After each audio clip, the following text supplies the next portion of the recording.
نعرہ حیدری، حسینیت، حسینیت، یزیدیت، یزیدیت، بآواز بلند صلوات اللہم ہر شخص نہیں لائق مدعی حیدر، ہر شخص نہیں لائق مدعی حیدر، اغیار کو یہ طرز کلام آ نہیں سکتا، مر جائے گا منافق نہ پکارے گا علی کو، ناپاک زبانوں پہ یہ نام آ نہیں سکتا۔ اب میں دعوت خطاب دیتا ہوں حجت الاسلام قبلہ سید عاطف عباس نقوی صاحب کو، وزیر ممبر ہوں، ذکر محمد و آل محمد کی سعادت حاصل کریں، بآواز بلند صلوات۔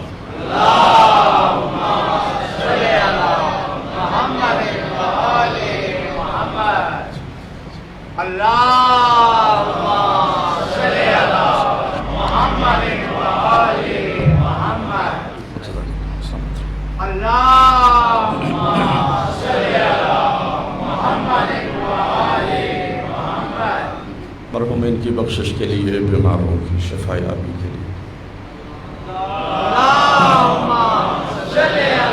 تھوڑی آواز بڑھائیے،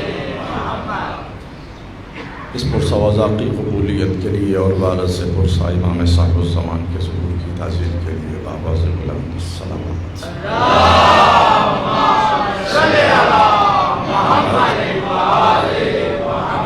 اعوذ باللہ من الشیطان الرجیم، بسم اللہ الرحمن الرحیم،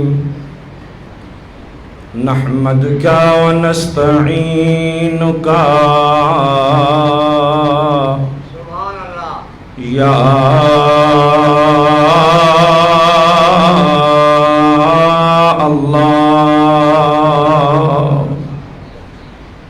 یا مقیل العثرات،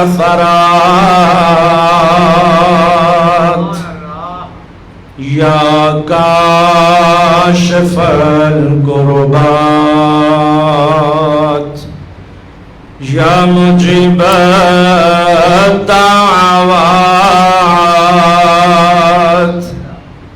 یا سامع الاصوات، الحمدللہ الذی جعلنا من المتمسکین بولایت امیر المؤمنین، صلوات۔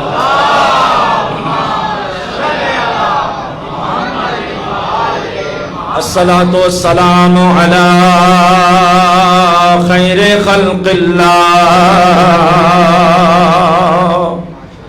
خير البرية وأفضل الأنبياء، صاحب النعمة العظمى والحجة الكبرى،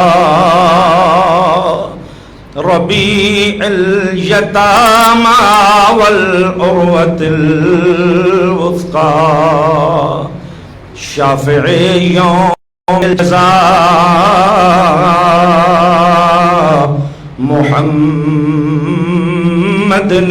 المصطفى،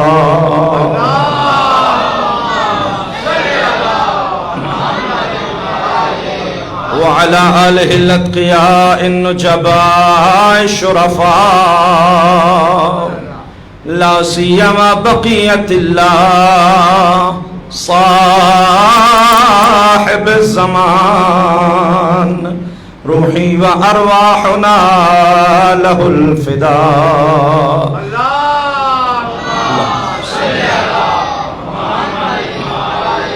ولعنة الله على الأعداء،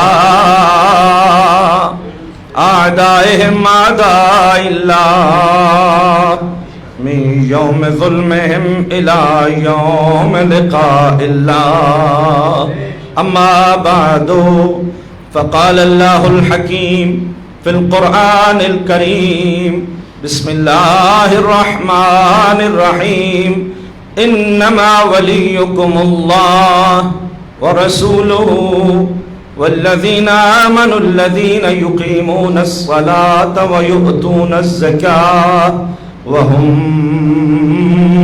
راکعون.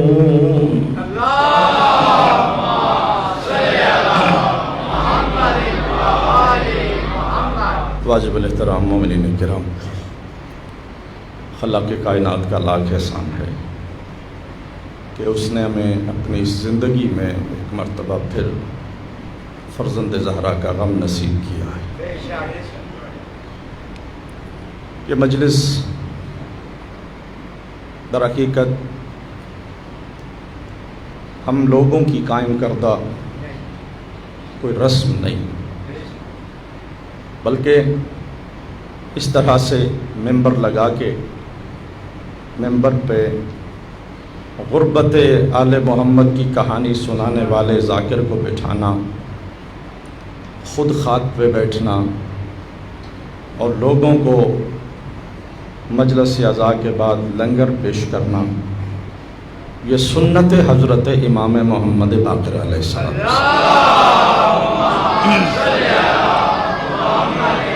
آواز زیادہ کریں، پھر سانس لیتا ہے زور زیادہ لگتا ہے، تھوڑی آواز زیادہ رکھیں. ایک صلوات پڑھ لیجیے محمد وعلی بیت.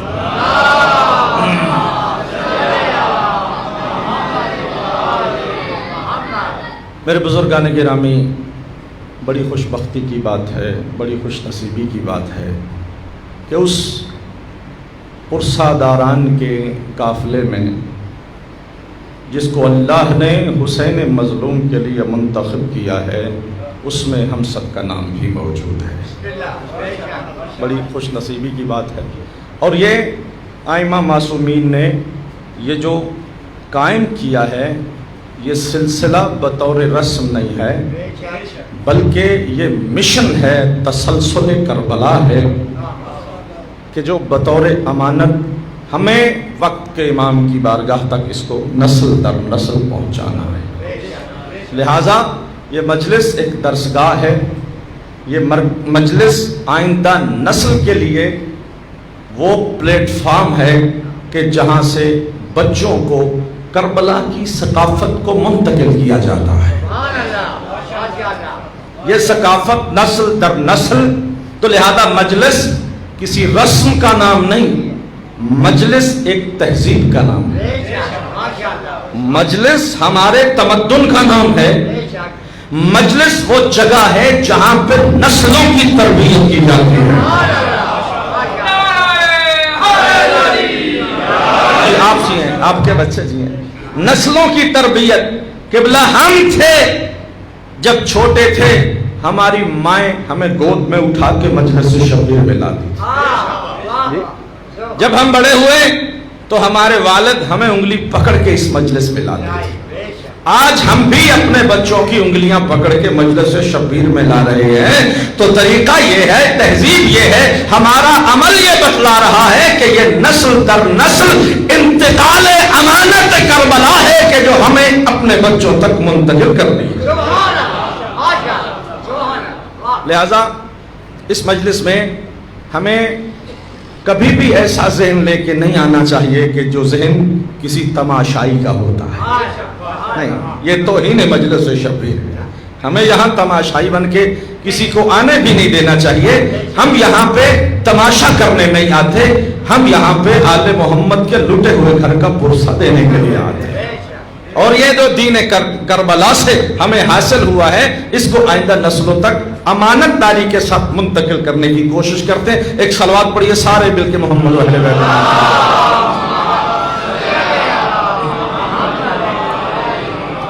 عزیزان محترم، میں نے آپ کی خدمت میں آیہ مجیدہ کی تلاوت کا شرف حاصل کیا ہے. وہ شیعی نہیں جس کو یہ آیت یاد نہیں. تھوڑا سا ہلیں گے جی، تھوڑا سا میرے ساتھ دیں گے تاکہ ہم یہ احسن طریقے سے آئندہ نسل تک پیغام کو پہنچا سکیں. کہ چپ کر کے بیٹھنا مجلس سے کوئی کمال نہیں، کیونکہ معصوم مولا متقیان فرماتے ہیں بولو تاکہ پہچانے جاؤ. جی بولنا چاہیے، بس بولنا بھی مقدر کی بات ہے.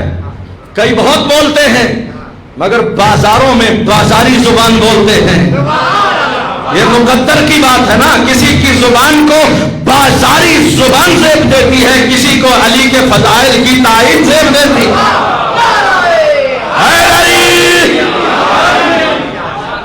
لہذا جتنے تشریف فرما ہیں بالکل کھل کے بیٹھیے, چونکہ یہ آپ کے لیے مجلس اعلیٰ ہے, یہ آپ کا گھر ہے, یہ آپ کا ماحول ہے, یہاں ثقافتیں منتقل ہوں گی. آپ کی تائید سے آپ کی گود میں بیٹھا ہوا بچہ یہ سمجھے گا کہ مولانا ٹھیک کہہ رہے ہیں. ہاں, اگر ٹھیک کہہ رہے ہوں تو تائید کیجئے, اگر مولانا ہی پٹڑی سے اترے ہوئے ہوں تو پھر مولانا کو بھی سمجھائیے کہ جناب آپ ممبر رسول پہ بیٹھے ہیں تو ذرا اس کے تقدس کا بھی لحاظ کیجئے. ایک صلوات پڑھیے محمد اہل بیت.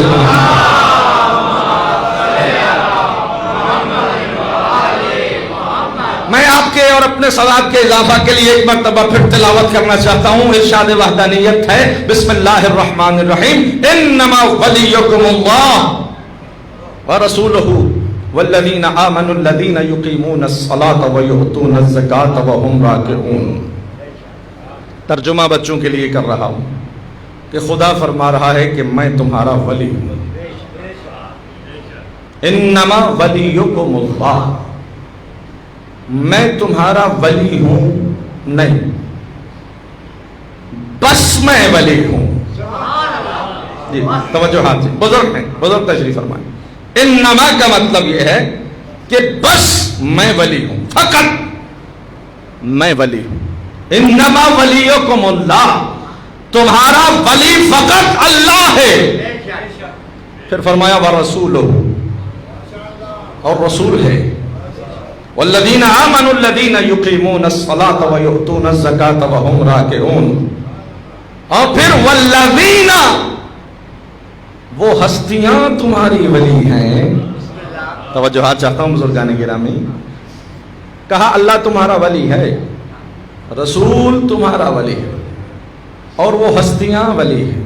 ہستی نہیں, ہستیاں.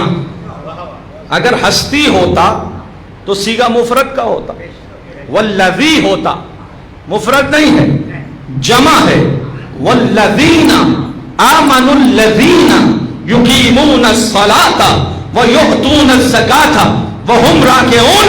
اللہ ولی ہے, رسول ولی ہے, اور پھر وہ ہستیاں ولی ہیں کہ جو مقام عبدیت و ایمان کی اس منزل پہ فائز ہے جہاں نماز اور زکات جیسی عبادتوں کا اجتماع کر دیتی ہے.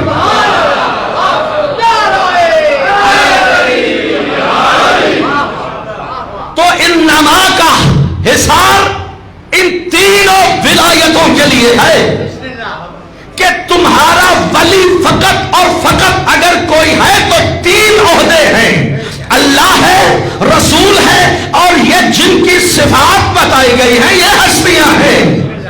اگر کوئی اللہ نہ ہو وہ تمہارا ولی نہیں, مصطفیٰ نہ ہو وہ تمہارا ولی نہیں, اور جن ہستیوں میں یہ صفات نہ ہو.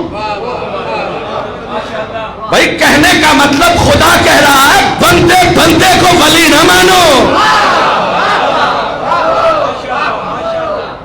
سمجھو, جو بھی گلی میں سر سے ہلا ہوا کاغذ چونتا ہوا اور کچھ نہیں, اللہ کا ولی ہے. اللہ کا ولی ایسے ہوتا ہے. خدا فرما رہا ہے ہر کوئی تمہارا ولی نہیں. انما صیغہ حصر ہے, خدا کہہ رہے اس کے علاوہ اور کوئی بھی نہیں, بس اور بس. انما ولیکم اللہ ورسولہ والذین آمنوا الذین یقیمون الصلاۃ ویؤتون الزکاۃ وہم راکعون. فقط اور فقط یہ ولی ہیں, اس کے باہر جو ہے اس حصار کے اندر جو ہے وہ ولی ہے, جو بھی اس حصار کے باہر ہے وہ ولی نہیں. لہذا قرآن کو پڑھو اور ولایت کو سمجھو, کسے ولی ماننا ہے. ایک صلوات پڑھیے سارے محمد و اہل بیت.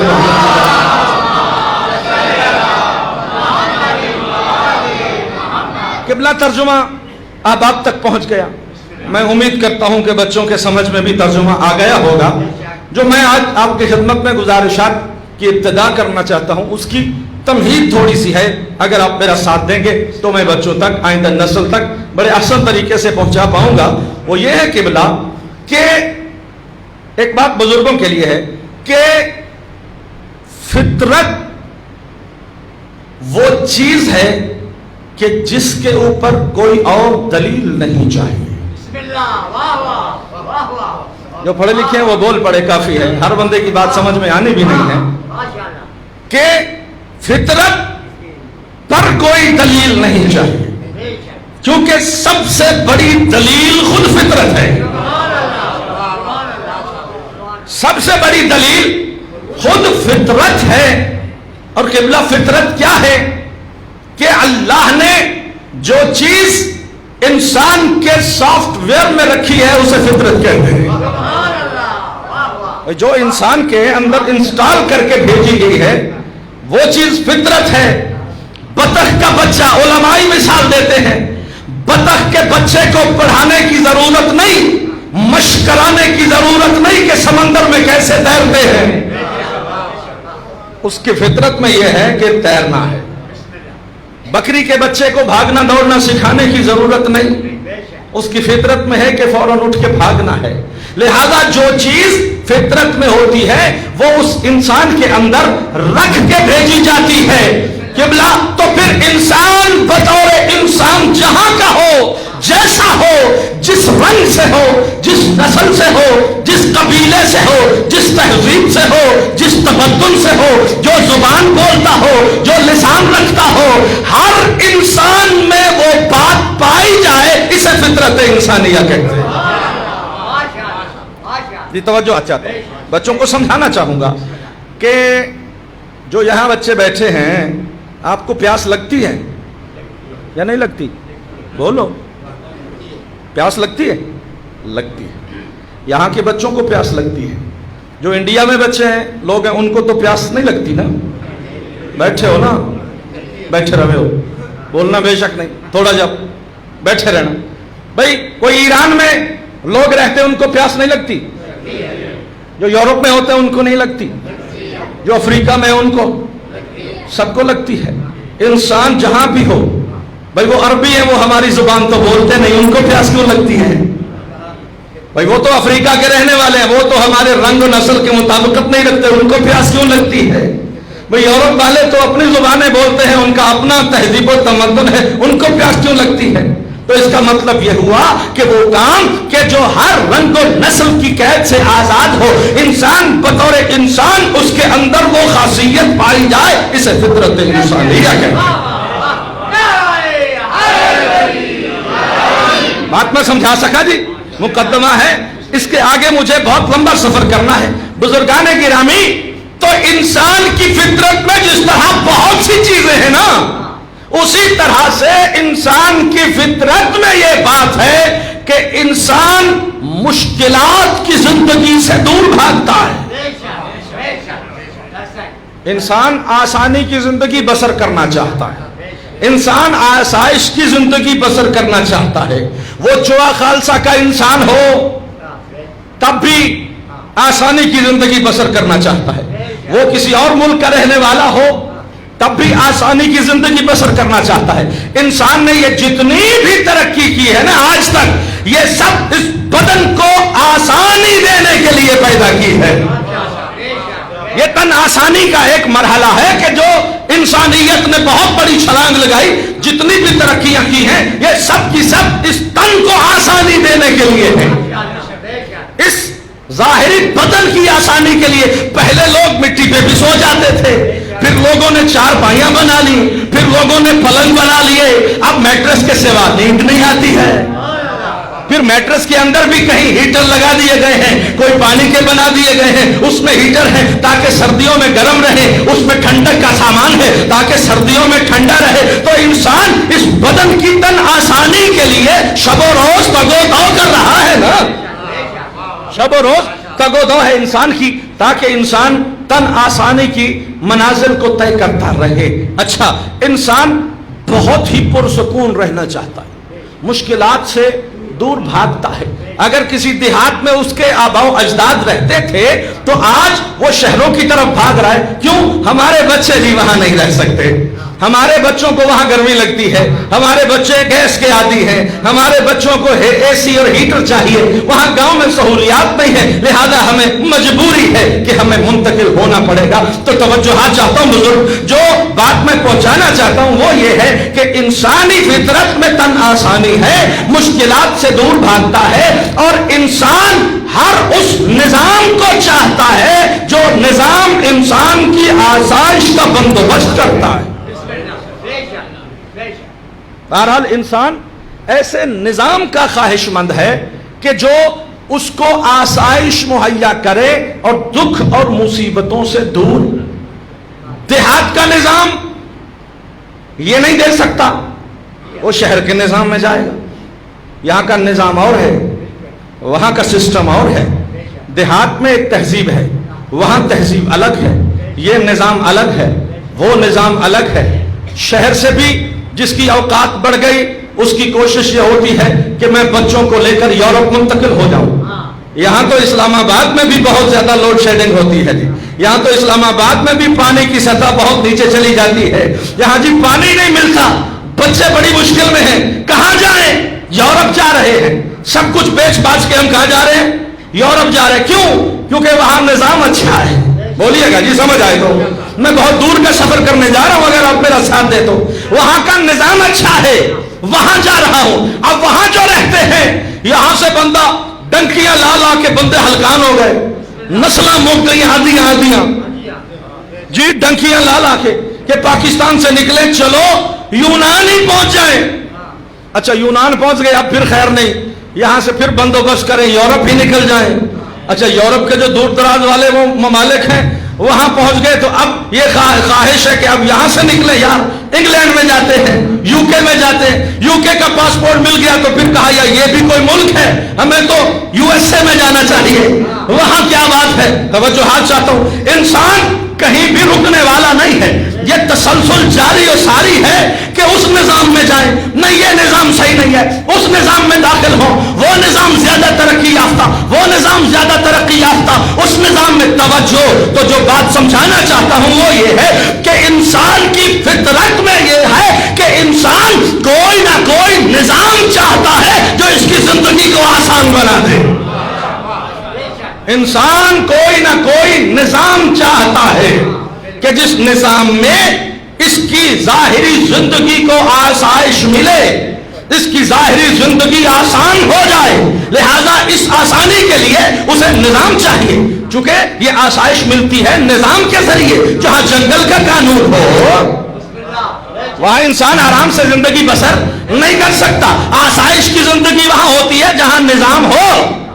تو نظام جہاں زیادہ اچھا ہوگا انسان اسی طرف رغبت رکھے گا. یہ ہے انسان کی فطرت کہ انسان کو اچھے سے اچھا نظام چاہیے. بڑی توجہ چاہتا ہوں. اچھا بندہ چلا گیا جی, یورپ چلے گئے, امریکہ چلے گئے, اس نظام میں چلے گئے, بہت اچھا ہے. جو ہمارے یہاں سے گئے ہیں ان کے لیے بہت اچھا ہے. جب لوٹ کے واپس پاکستان آتے ہیں تو کہتے ہیں یار یہ کیا بنایا ہوا ہے, یہ کوئی گلیاں ہیں, یہ کوئی سڑکیں ہیں, یہاں لوڈ شیڈنگ گئے یہیں سے تھے, اب گویا ایسا ہے کہ یہاں کبھی رہے ہی نہیں ہیں, کیونکہ اب وہ نظام اچھا لگ رہا ہے, بہتر نظام ذہنیت میں موجود ہے. اب میں ان بندوں سے سوال کر رہا ہوں, قبلہ جتنے بھی نظام دنیا میں موجود ہیں, خدا کی قسم یہ نظام انسان کے بدن کو تسکین تو دے سکتے ہیں لیکن انسان کی روح کو تسکین نہیں دے سکتے. توجہ چاہتا ہوں, انسان کی روح کو سیٹسفائی نہیں کر سکتے. کیوں؟ کیونکہ انسان فقط ایک جنبہ حیوانی نہیں, انسان فقط یہ جسم نہیں ہے, انسان تو دو چیزوں کا مرکب ہے. انسان تو جسم بھی ہے, انسان تو روح بھی ہے. روح اور جسم کا مرکب ہے انسان. مگر اگر یوں سمجھیے, فلسفی انداز میں آپ کی خدمت میں پیش کروں تو انسان یہ جسم بھی نہیں, یہ جسم بھی انسان نہیں. یہ ہاتھ جسم ہے نا, بچوں کو سمجھانا چاہتا ہوں, یہ ہاتھ جسم ہے. یہ کس کا ہاتھ ہے؟ میں کہوں گا میرا. اچھا یہ کس کا سر ہے؟ میرا. یہ کس کے پاؤں ہیں؟ میرے. یہ سینہ کس کا ہے؟ میرا. جہاں بھی ہاتھ رکھیں گے وہ ہے میرا. جس کا ہے وہ کہاں ہے؟ نہیں توجہ فرمائی، نہیں توجہ فرمائی. معیار سماعت آپ کا بلند ہے لیکن آپ نہ جانے کیوں ناراض بیٹھے. میرے بھائیوں، میرے عزیزوں، یہ تو سب کچھ، توجہ، یہ تو سب کچھ ملکیت ہے. مالک کہاں ہے؟ بھائی گاڑی آپ کی ملکیت ہے نا، آپ مالک ہیں. گھوڑا آپ کی ملکیت ہے نا، آپ مالک ہیں. یہ سواری آپ کی ملکیت ہے، آپ مالک ہیں. یہ سب کچھ تو ملکیت ہے نا. میرا ہے، میرا ہے، میرا ہے. میرا کہنا دلیل یہ ہے کہ یہ ملکیت ہے. یہ سب کچھ تو ملکیت ہے. مالک کہاں ہے؟ تو پھر اس کا مطلب یہ ہوا یہ جو ملکیت ہے یہ انسان نہیں. بات کا ساتھ دیں گے آپ؟ یہ جو ملکیت ہے انسان یہ نہیں. انسان وہ ہے جو سب کا مالک ہے. تو گویا یوں سمجھیے کہ اللہ نے جس روح کو پیدا کیا ہے وہ روح انسان ہے، اور یہ بدن اس دنیا میں اللہ نے روح کو جو سواری عطا کی ہے وہ بدن ہے. اس دنیا کو گزارنے کے لیے اللہ نے روح کو ایک سواری عطا کی ہے. لہذا یہ ملکیت انسان ہے. تو وہ انسان ہے کہ جس کے اندر عالم ارواح میں جس سے اللہ نے میثاق لیا تھا اور کہا تھا الستو بربکم. جب اس نے کہا تھا کیا میں تمہارا رب نہیں ہوں؟ سب نے کہا تھا ہاں پروردگار تو ہمارا رب ہے. تو جنہوں نے کہا تھا ہاں تو ہمارا رب ہے، وہاں روحیں تھیں یا یہ بدن تھا؟ روحیں تھی نا. تو پھر بدن کو عذاب کیوں آئے گا؟ اس کا مطلب یہ ہوا کہ انسان در حقیقت، بات فلسفی لمبی ہو جائے گی، میں اس بکھیڑے میں پڑھنا نہیں چاہتا ہوں. میں جو بات عرض کرنا چاہتا ہوں وہ یہ ہے میرے بھائیوں، میرے عزیزوں، در حقیقت فطرت انسانیہ، انسان روح ہے، اور یہ تمام تر نظام بدن کی ترقی کے لیے ہے، روح کی تسکین کے لیے نہیں. اب کئی بندے یورپ پسند ہوں گے، حیران ہو کے کہیں گے مولانا تعصب کر رہے ہیں. میں کہتا ہوں نہیں، تعصب کی بات ہی نہیں ہے. اگر وہ نظام انسان بما ہوا انسان کی تسکین کر سکتا ہے تو پھر سب سے زیادہ طلاق کی شرح وہاں کیوں ہے؟ بھائی جو پڑھے لکھے ہیں جن کی اخبار پہ نظر ہے وہ تو میرا ساتھ دینا. سب سے زیادہ شرح طلاق کہاں ہے؟ مغربی ممالک میں. سب سے زیادہ خودکشیاں کہاں ہوتی ہیں؟ کہ لا انسان بدن کی آسانی چاہتا ہے، وہاں تو اسی بدن کو موت دی جا رہی ہے.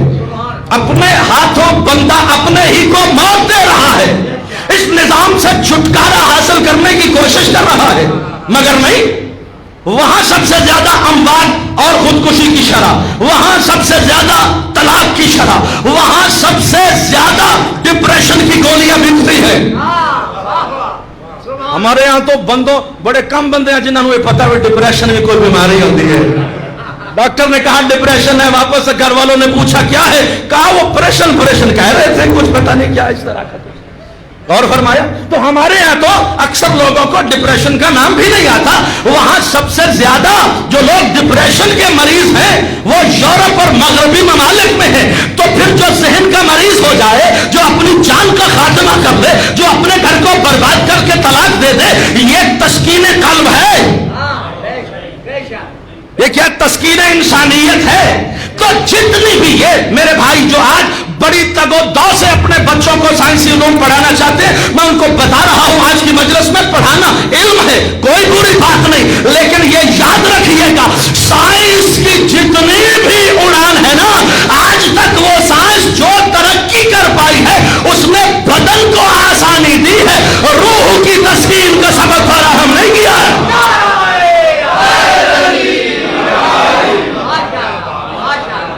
روح کی تسکین کا سبب فراہم نہیں کیا ہے. لہذا اس کا مطلب یہ ہوا کہ یہ تمام تر نظام انسان کو بما ہوا انسان تسکین قلب عطا کرنے میں ناکام ہو گئے. ناکام ہو گئے ہیں. نظام بہت اچھے ہیں مگر ناکام ہیں.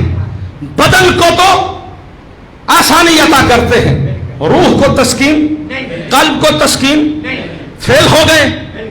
نظام تو چاہیے، انسان کی فطرت میں ہے نظام تو چاہیے. جو یہاں سے بھاگ کے گیا تھا یورپ، وہاں تک پہنچ گیا، تن آسانی کی تو اخیر ہو گئی. اس سے آگے دیکھا بندے خودکشیاں کر رہے ہیں، اور وہاں پھر مڑ مڑ کے دیکھ رہا ہے یہاں سے آگے کہاں جاؤں، کہ جہاں روح کی تسکین. بھئی ہمارے کئی لوگ گئے نا یہاں سے بھاگ بھاگ کے ڈنکیاں لگا کے یورپ گئے، اب ان کی آگے لڑکیاں آگے گوروں کے ساتھ بھاگ رہی ہیں. رات کو 12 بجے ہمیں ٹیلی فون کر کے جگہ تو اٹھ کے بتائیے مولانا بڑی مشکل میں گرفتار ہو رہے ہیں. ہماری لڑکی سکھ کے ساتھ چلی گئی، ہمارا بیٹا ہماری بات نہیں مانتا، ہمارے بچے ہمارا کہا نہیں مانتے. تو یہ کیا ہے؟ وہی جو کل یہاں سے اس کو تن آسانی کے لیے چھوڑ کے گیا تھا، اس کو یہ اس وقت خیال نہیں تھا کہ میں جا رہا ہوں تسکین کے لیے. وہ تسکین تو اس بدن کی عارضی ہے، یہاں سے جا رہا ہوں وہاں عارضی تسکین تو مل جائے گی، تسکین قلب کہاں سے حاصل کروں گا؟ گئے وہاں، اب وہاں تسکین قلب مل گئی. تمہید میری ختم ہو گئی جی، آ گیا میں اپنے موضوع پر. جہاں جہاں تشریف فرما ہو میرے بھائیوں میرے عزیزوں، گیا تسکین قلب کو ڈھونڈنے لگ گیا. اب تسکین قلب ملے تو ملے کہاں؟ تو اب پاکستان جو اسلام کے نام پر ملک ہے، پاکستان کا مطلب کیا؟ اللہ اس پاکستان کو محفوظ رکھے، اللہ اس کو لا الہ الا اللہ کی شان کے مطابق آباد کرے. یہ ملک ہمارا ہے، ہم اس کے باشندے ہیں.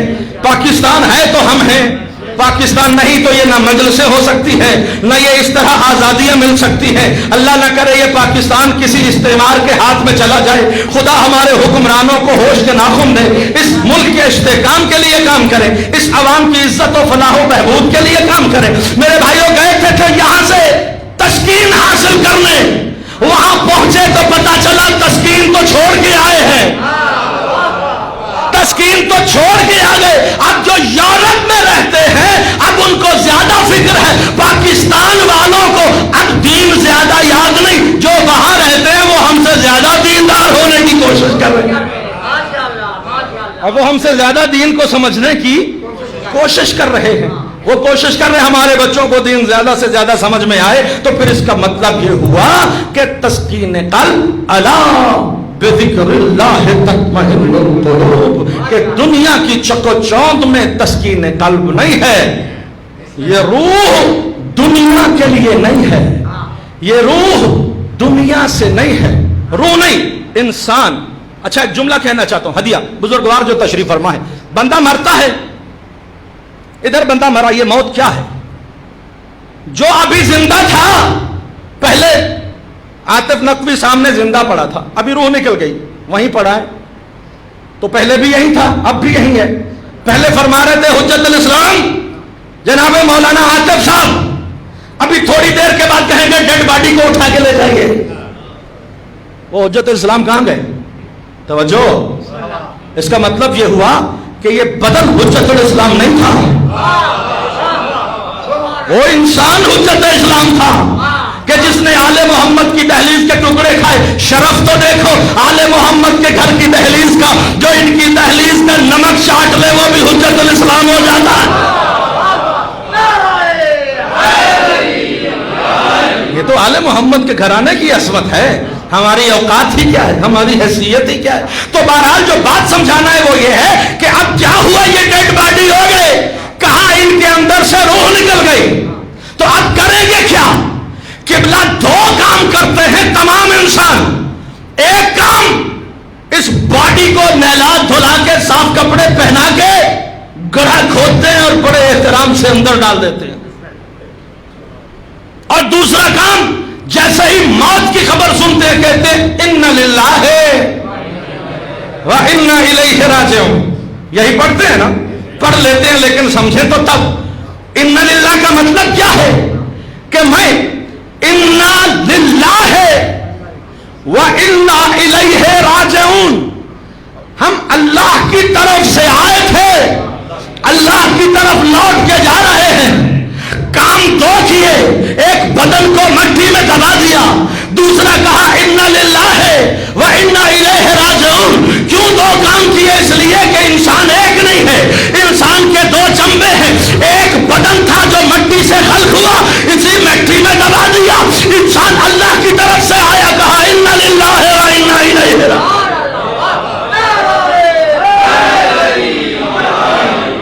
لہذا یہ بدن مٹی سے ہے، اسے مٹی میں جانا ہے.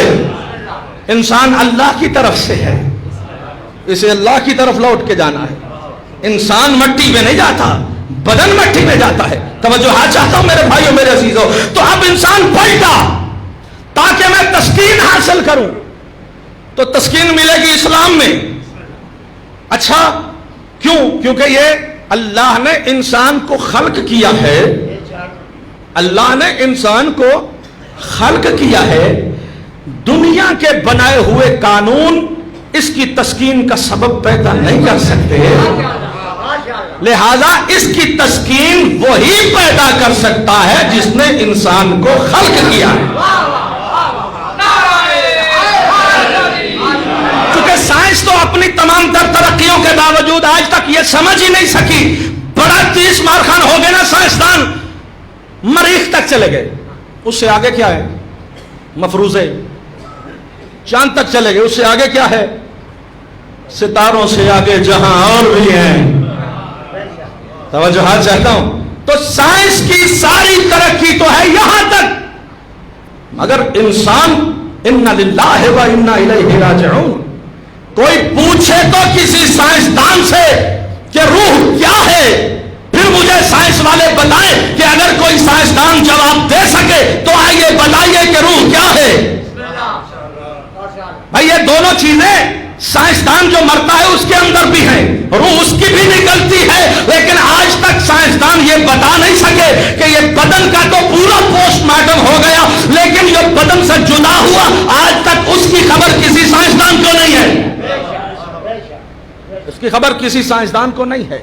لہذا کسی سائنسدان کو جب پتہ ہی نہیں روح کیا ہے تو اس کی ضروریات کی تسکین کا سبب کیسے فراہم کر سکتا ہے؟ جس نے اللہ نے اس روح کو پیدا کیا ہے وہی جانتا ہے کہ اس کی ضرورتیں کیا ہیں، وہی جانتا ہے کہ اس کے احساسات کیا ہیں، اس کی کیفیات کیا ہیں، اور کوئی نہیں جانتا ہے. لہذا جو جانتا ہے وہی قانون عطا کرے، پھر انسان کے قلب کو تسکین ملے. اسی لیے کہا الا بذکر اللہ تطمئن القلوب. اگر انسانیت کے وقار کی تسکین چاہتے ہو تو اپنے خدا کو یاد کرو، کیونکہ وہی ہے جو تمہارے قلب کو تسکین عطا کر سکتا ہے. اچھا جی، بات تمہیدی ختم ہو گئی، اب میرا موضوع شروع ہو گیا. میرے بھائیوں میرے عزیزوں، نظام تو چاہیے، بدن کی ترقی والا تو نہیں چاہیے. روح کی تسکین والا اللہ کے پاس ہے، وہ کون سا ہے؟ بات سمجھ میں آ گئی؟ میرا موضوع منقع ہو گیا جی، اذہان تک پہنچ گیا. وہ کون سا نظام ہے جو اللہ نے دیا ہے؟ وہ کون سا نظام ہے جو اللہ نے دیا ہے؟ یہاں عالم اسلام میں 2 طبقے ہو گئے بنیادی طور پر، 2 طبقے. ایک نظام نے کہا یہ نظام خلافت ہے. جی ہے یا نہیں؟ نظام خلافت ہے.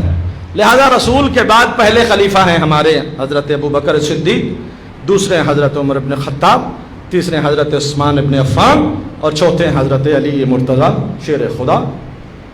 اور اس کے بعد پھر کوئی یزید کے گھر میں گھستا ہے، کوئی کہیں اور گھستا ہے، کہیں اور گھستا ہے. مجبوری یہ ہے، نبی کہہ گئے ہیں 12 خلیفے ہیں، اب 12 پورے تو کرنے ہیں. کہیں کی اینٹ کہیں کا روڑا، بانمتی نے گنبا، اور ہے جناب علی. تو نظام خلافت ہے، یعنی اللہ کا نظام تسکین انسان کا باعث ہے، لیکن وہ نظام خلافت ہے جو اللہ کا نظام ہے. اچھا جی، تو ہم آئیے قرآن کی تلاوت کرتے ہیں کہ ہمیں ثابت کرنا چاہیے چونکہ نظام اللہ کا ہے تو پھر بنانا بھی اللہ کو چاہیے نا. جب نظام خدا کا ہے تو پھر بنانا بھی اللہ کو چاہیے. تو جو چیز اللہ بنائے گا وہ اللہ کے قرآن سے حاصل ہوگی نا، کہیں اور سے تو حاصل نہیں ہوگی.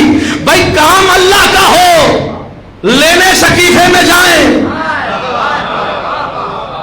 یہ نہیں. اللہ کا بنایا ہوا نظام ہے نا، تو اللہ کے یہاں سے چاہیے، تو وہ ہے قرآن. اب آئیے قرآن کو پڑھیے. سورہ الحمد سے لے کر والناس کی آخری سین تک میرے بھائیوں میرے عزیزوں اللہ رب العزت نے خلیفہ ایک اعلان کیا ہے، قرآن میں اس کا واقعہ نقل کیا، بچوں کو بھی یاد کہ اللہ نے حضرت آدم علیہ السلام کو خلق فرمایا اور پھر حضرت آدم کے سامنے لوگوں کو فرشتوں کو حکم دیے جھک جاؤ، اور پھر اس کے بعد فرمایا انی جاعل فی الارض خلیفہ، کہ میں زمین میں خلیفہ مقرر کرنے والا ہوں۔ توجہات چاہتا ہوں بزرگان گرامی، میں زمین میں خلیفہ مقرر کرنے والا ہوں۔ پہلی بات تو یہ ہے کہ جو عربی زبان جاننے والے ہیں ایک جملہ مجھے عربی کا کہنا ہے، اجازت جناب؟ ایک صلوات پڑھیے سارے محمد و اہل بیت محمد کی۔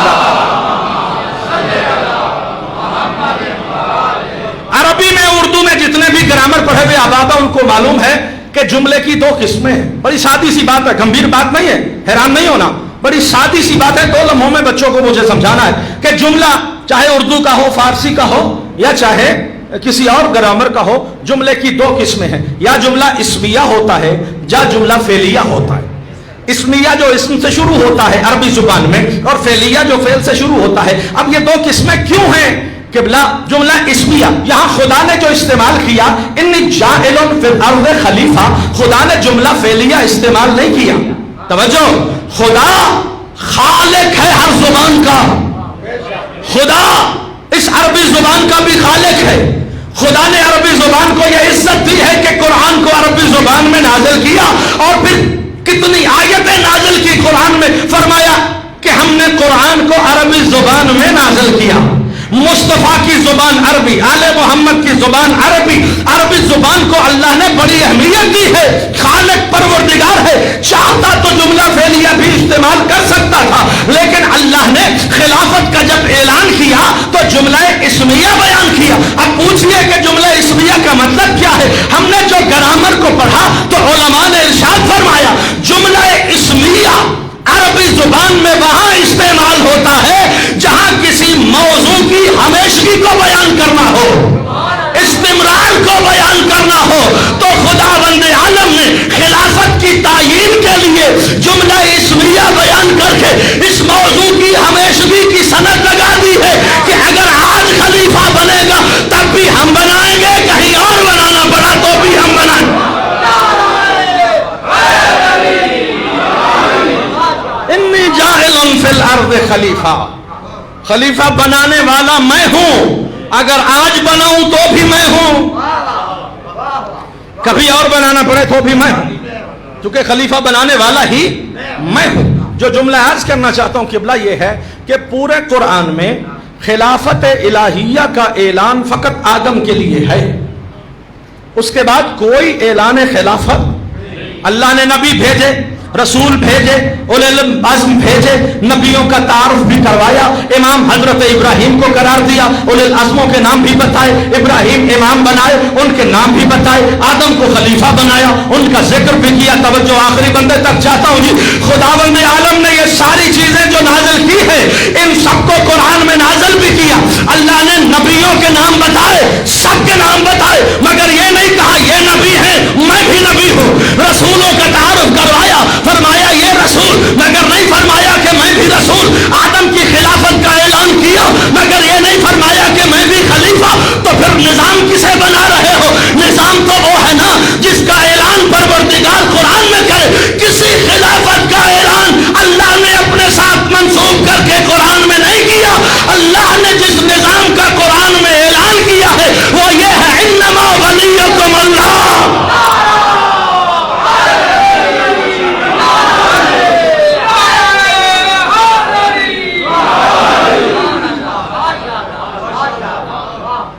نظام تو بہت ہے دنیا میں، ہوں اسی ہر بندے دے ہتھی پہ جائیے بھائی، کوئی بادشاہت کو مانتا ہے، اس کے ملک میں بادشاہت کا نظام ہے وہ مانے، کسی کے ملک میں پارلیمانی نظام ہے تو ان کو حق حاصل ہے کہ وہ ووٹ کاسٹ کرے، کسی کے یہاں خلافت کا نظام ہے، ہمیں ان کے ساتھ کوئی جھگڑا نہیں ہے، لیکن کم از کم اگر آپ کو سکھی رہنے کا حق ہے کہ اسی یتیم ہمیں آرام سے رہنے کا حق نہیں، ہم نے آپ کو تنگ کیا ہے کہ آپ اس نظام کو نہیں مانیے، وہ نظام مانیے، وہ مانیے نہیں وہ مانیے. کبھی کسی نے سعودی عرب میں جا کے مشورہ دیا کہ اے کی شروع کیتے آجے ووٹ کراؤ؟ بھائی دیکھا کوئی بندہ مشورہ دیتا ہوا کہ کیا بادشاہت کا نظام بنایا ہوا ہے، ووٹ کروائیں؟ وہاں ان کو تو مشورے نہیں دیتے. ہم جو اللہ کا نظام لے کے پھرے ہمیں ہر بندہ مشورہ دینے آ جاتا ہے. ہاں جی، اس کو مانو، اس کو مانو، اس کو مانو. توجہ میرے بھائیوں میرے عزیزوں، ایک بندے نے مجھ سے یہی جھگڑا لگا لیا کہ نہیں جی اس نظام کو مانے، فلاں کو مانے، فلاں کو مانے، فلاں کو مانے. میں نے کہا کس کو مانے؟ یہ خلیفے کو مانے، رسول کے بعد یہ خلیفہ ہے. میں نے کہا پہلے آدم خلیفہ ہے، اس کو تو مانو. توجہ، پہلے اللہ نے آدم کی خلافت کا اعلان کیا نا، پہلے اس کو تو مانو. کہا جی کیا مطلب؟ میں نے کہا اللہ نے خلیفہ بنایا، جی بنایا، اعلان کیا، اعلان خلافت ہو گیا. اس کے بعد جب اللہ نے کہا نا کہ میں نے آدم کو خلیفہ بنا دیا ہے، اس کے بعد ایک اور بڑے مزے کا اعلان ہے قرآن میں. اللہ نے کہا یا آدم اسکن انت وزوجک الجنہ. اے آدم آپ ہیں خلیفہ، اور خلیفہ کا مقام ہے جنت. فقط آپ جنتی نہیں، آپ کی زوجہ بھی جنتی ہے. خلیفہ کا مقام بھی جنت، خلیفہ کی زوجہ کا مقام بھی جنت. تو میں نے کہا قرآن یہ کہہ رہا ہے کہ کم از کم خلیفہ وہ ہوتا ہے کہ جو جنت کا مالک تو ہو. آپ ہمیں بتلائیے کون سے خلیفے کو مانے؟ تو میں نے کہا آپ کے خلیفہ حضرت ابو بکر صدیق فرماتے ہیں میں نے نبی مصطفیٰ سے سنا کہ اس وقت تک کوئی جنت کی خوشبو بھی نہیں سن سکتا جب تک کہ علی کا لکھا ہوا پروانہ نہ ہو. میں نے کہا ہمیں مشورے دیتے ہو، اس کو مان لو، اس کو مان لو. جب جنت تقسیم کرنے والے تک میری رسائی ہے، ہم اس کے پیچھے کیوں لگے جو خود قطاروں میں کھڑے؟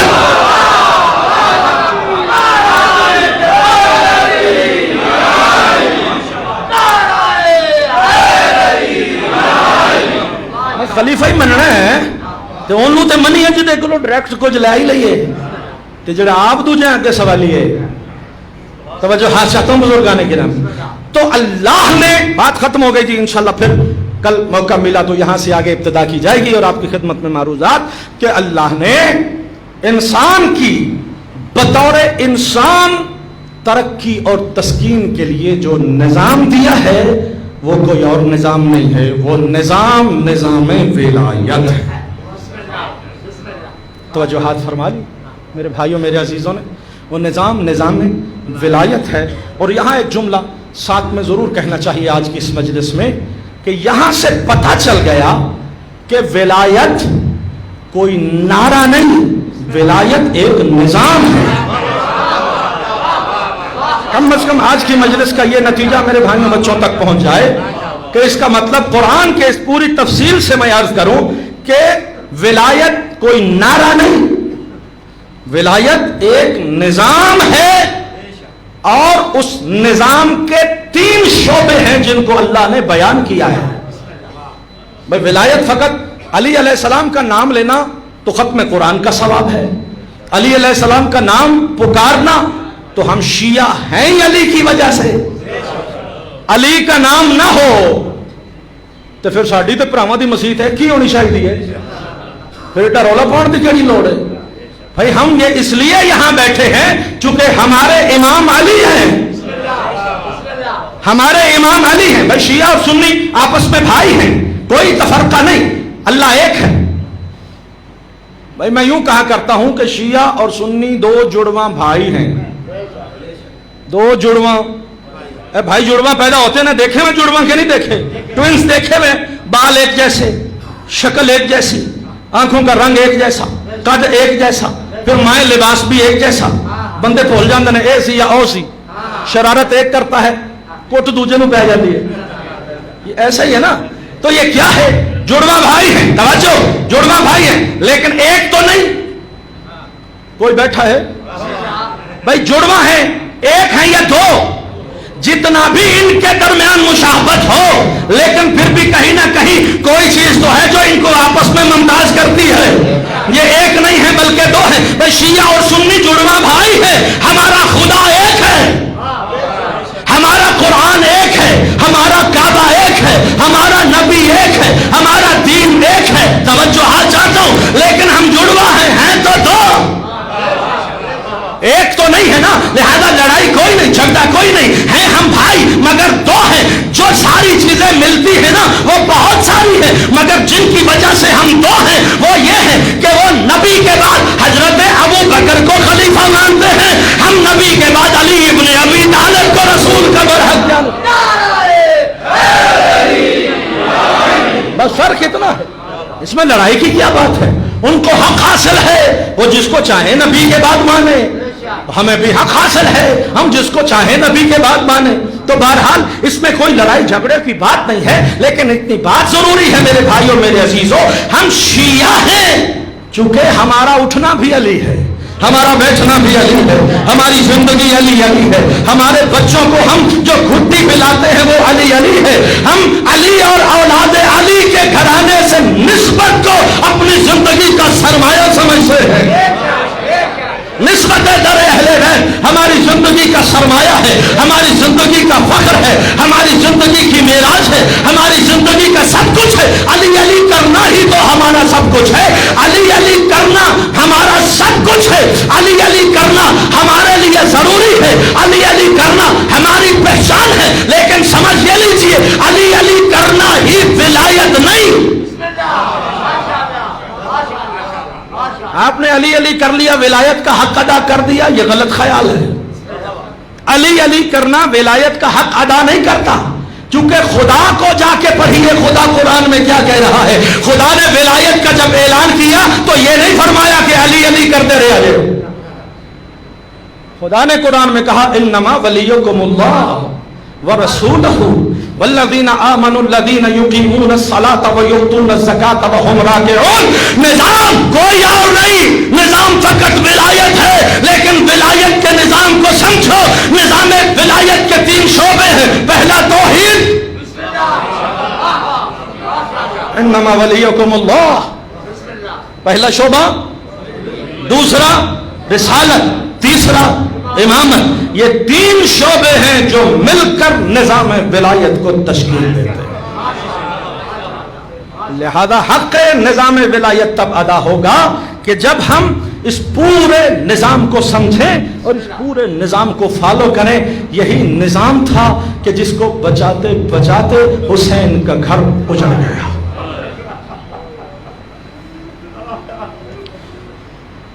خدا آپ کی بہنوں کے پردے سلامت رکھے۔ مشکل گفتگو تھی، آپ نے میرا ساتھ دیا، میرے کروڑوں سلام ہیں۔ آئندہ کی مجلس میں گفتگو آسان ہو جائے گی۔ میرے بھائیوں میرے عزیزوں، آپ کے توسط سے میں بچوں کو یہ بات سمجھا سکا، لیکن ہم آئے رونے کے لیے ہیں۔ باغ جنت میں کھڑی دیکھ رہی ہے زہرا، کون آتا ہے میرے لال کا پرساد۔ اس بی بی کو ہماری لمبی چوڑی تقریروں کی انتظار نہیں ہے، آپ کے نعرے لگانے کی اس بی بی کو انتظار نہیں ہے۔ وہ بی بی انتظار میں ہے کہ کب میرے حسین کے زخموں کا ذکر کیا جائے، کب لوگوں کی آنکھوں سے آنسو نکلے جو میرے حسین کے زخموں کا مرہم بن جائے۔ اجرکم اللہ، اجرکم اللہ، شرما کے نہیں، کنجوسی کر کے نہیں۔ جب آپ کو پتا ہے کہ آپ کی آنکھ کا آنسو حسین کے زخموں کا مرہم ہے تو حسین کو یہ مرہم دینے میں کنجوسی نہیں کرنا، جتنا ممکن ہو سکے اتنا یہ آنسو بہائیے تاکہ حسین کے زخموں کو تسکین پہنچے۔ میرے بھائیوں میرے عزیزوں، یہ کربلا کا واقعہ کہانی شروع ہو گئی اور ہم اپنے بچوں کو یہ کہانی سناتے ہیں تاکہ یہ نسل در نسل یہ تاریخ بچوں تک منتقل ہوتی رہے اور وہ کل کو اس عزاداری کی اس عظیم امانت کے امین بن جائیں۔ میرے بھائیوں میرے عزیزوں، میں ان کو یہ بتلانا چاہتا ہوں کہ تاریخ کربلا کی ابتدا جو عموماً بزرگان کی رسم ہے جنہوں نے بیان کو شروع کیا وہ یہ ہے کہ معاویہ اس دنیا سے چلا گیا۔ معاویہ مرا تو اس نے اپنے شراب خور بیٹے کو رسول کی مسند کا وارث بنا دیا۔ یزید شراب خور ہے، بے حیا ہے، مسند رسول پہ بیٹھا، اسی لیے تو لوگ رضی اللہ کہتے ہیں نا۔ کیونکہ وہ کہتے ہیں کہ رسالت کے منصب کا وارث ہے، لہذا رضی اللہ ہے۔ میرے بھائیوں، میرے عزیزوں، اس نے بیٹھتے ہی خط لکھا اپنے، یہ تھا دمشق میں، بچوں کو سمجھانا چاہتا ہوں، شام دمشق، یزید کا تخت ہے دمشق میں، امام حسین رہتے ہیں مدینے میں، کوسوں فاصلہ ہے۔ اب اس نے دمشق سے خط لکھا مدینے کے گورنر کو جس کا نام ولید ہے۔ ولید کو خط لکھ کے کہا کہ جتنے بھی لوگ ہیں ان کو والد کی، معاویہ کی موت کی خبر دینے سے پہلے کوشش کرو کہ 3 لوگوں سے بیعت لے لو۔ ایک ہے حسین ابن علی، دوسرا ہے عبداللہ ابن عمر، اور تیسرا ہے عبداللہ ابن زبیر۔ اور ساتھ میں خط کے ایک اور سطر بھی ہے کہ اگر یہ تینوں میری بیعت سے سرتابی کریں یا میری بیعت نہ کریں تو میرے خط کے جواب کے ساتھ ان کا سر بھی بھیج دو، ان کو قتل کرو، ان کا سر قلم کر کے خط کے جواب میں ان کا سر بھیج دو۔ اب یہ خط ولید کے پاس آیا، جیسے ہی خط پہنچا، رات کا وقت تھا، جیسے ہی خط پہنچا اس نے خط کو پڑھا تو مروان جو بنو امیہ کا ایک اور فرد ہے اس کو بلایا، رات کی تاریکی میں میٹنگ کی کہ یزید کا یہ خط ہے، حکم بڑا سخت ہے، فوراً بیعت لینی ہے، اب کیا کیا جائے؟ تو مروان نے اس کو یہ مشورہ دیا کہ رات کی تاریکی میں ابھی اسی وقت دربار لگائے جائیں۔ آپ نے توجہ فرمائی ہے نا میرے عزیزوں، دربار دن کو لگتے ہیں، دربار راتوں کو نہیں لگتے۔ یہ غربت ہے حسین ابن علی کی، رات کو دربار لگایا جائے، حسین ابن علی اور ان کو بلایا جائے اور یہاں ان سے بیعت طلب کی جائے۔ اگر بیعت کر لیں تو اچھی بات، اگر بیعت نہ کریں تو رات کی تاریکی میں کسی کو پتہ بھی نہیں چلے گا، دربار کے اندر ہی ان کے سر قلم کر لیے جائیں گے اور یزید کی منشا بھی پوری ہو جائے گی۔ اس نے ایک قاصد کو بھیجا، جاؤ حسین ابن علی کو اور دوسروں کو پیغام دے کے آؤ۔ یہ قاصد پہلے مولا کے گھر میں آتا ہے، کیا دیکھا مولا گھر میں نہیں ہے، پتہ چلا مسجد میں ہے، مسجد میں آیا، کیا دیکھا؟ رسول اللہ کی قبر کا مجاور حسین رسول کی قبر پہ بیٹھا ہوا قرآن کی تلاوت کر رہا ہے۔ یہ تاریخ ہے جس کا پس منظر بچوں کو بیان کرنا ضروری ہے۔ میرے عزیزوں، بہت رونا ہے، یہ ایام رونے کے لیے ہیں، بہت ایام ہیں، ہماری زندگی ہوگی، اللہ یہ غم نصیب کرے، پروردگار عالم سب کی زندگی کرے اور زہرا کے بچوں کا رونا ہمیں نصیب ہو۔ میرے بھائیوں، میرے عزیزوں، یہ قاصد آتا ہے، مولا کے پاس آ کے بیٹھتا ہے، کہتا ہے یا حسین، اس وقت آپ کو ولید نے دربار میں بلایا ہے، ساتھ ہی عبداللہ ابن زبیر بھی بیٹھے ہیں، ان کو بھی کہا آپ کو بلایا ہے۔ مولا حسین نے فرمایا تم چلے جاؤ، ہم ابھی آتے ہیں، تم چلے جاؤ، ہم ابھی آتے ہیں۔ زبیر کا بیٹا کہتا ہے اے حسین، رات کی اس تاریکی میں دربار میں کیوں بلایا جا رہا ہے؟ کیا یہ خطرہ نہیں؟ اس وقت میرے مولا حسین نے کہا مجھے معلوم ہے ہمیں کیوں بلایا جا رہا ہے، میں نے رات کو خواب میں دیکھا کہ معاویہ کے محل کے اندر آگ روشن ہے، ہر طرف افراتفری ہے، جس کی تعبیر یہ ہے کہ معاویہ اس دنیا سے چلا گیا، اس کا شراب خور بیٹا اس وقت تخت نشین ہے اور حکم ہے ہماری بیعت لینے کے لیے۔ لہذا رات کی تاریکی میں یہ دربار لگا دیے گئے ہیں۔ اب میرے مولا حسین علیہ السلام کا پیغام وہ قاصد لے کے دربار میں واپس پہنچا، ولید اور مروان وہاں انتظار کر رہے ہیں۔ کیا کہا؟ کہا حسین ابن علی نے کہا ہے کہ تم جاؤ، ہم ابھی آتے ہیں۔ مروان نے کہا حسین نہیں آئیں گے۔ یہ جملہ تاریخ کا ہے جو آپ نے شاید پڑھا ہو لیکن سنا نہ ہو، میں اس لیے اس کا اضافہ کر رہا ہوں۔ میرے بھائیوں، مروان نے کہا، حسین نے کہا ہم آتے ہیں، ولید سے کہتے ہیں اب حسین تمہارے ہاتھ نہیں آئے گا۔ حسین سمجھ گیا ہے حسین نہیں آئے گا۔ ولید اس مروان کو دیکھ کے کہتا ہے تمہیں پتہ ہی نہیں وہ زہرا کا بیٹا ہے، وہ اتنا کریم ہے، اگر اس نے کہہ دیا ہے تو وہ آئے گا، اور کوئی آئے نہ آئے وہ زہرا کا لال ہے، تمہیں پتہ ہی نہیں۔ حسین نے بات کی ہے میں آؤں گا تو پھر مطمئن رہو حسین ضرور آئیں گے۔ اب یہاں وہ مطمئن بیٹھے ہیں کہ حسین آئے ہیں، یہاں عبداللہ ابن زبیر کہتے ہیں حسین آپ جانے ولید جانے، میں تو راتوں رات مدینہ چھوڑ کے جا رہا ہوں۔ عبداللہ ابن زبیر نے راتوں رات مدینہ چھوڑ دیا۔ حسین مولا رسول خدا کی قبر پر